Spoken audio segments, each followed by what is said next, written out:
Hey guys, in this video, I will show you how to get unbanned from Roblox. Alright, let's begin. First, check your email or Roblox messages to find out why you were banned. Roblox usually provides a reason, like inappropriate content, cheating, or violating community guidelines. Next, review Roblox's terms of service. Understand the rules and determine if you actually violated any. This will help you write a stronger appeal if you believe the ban was unfair. Now, go to the Roblox support page and submit a ticket. Explain clearly why you think the ban was a mistake.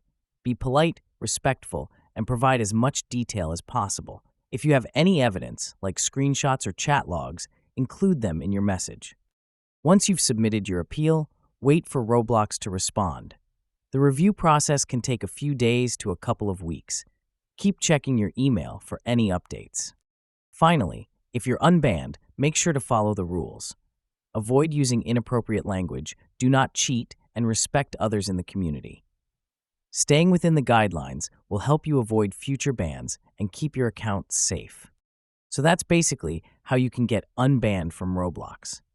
And that's it for this video. If you find this helpful, consider subscribing and giving this a big thumbs up. Thanks.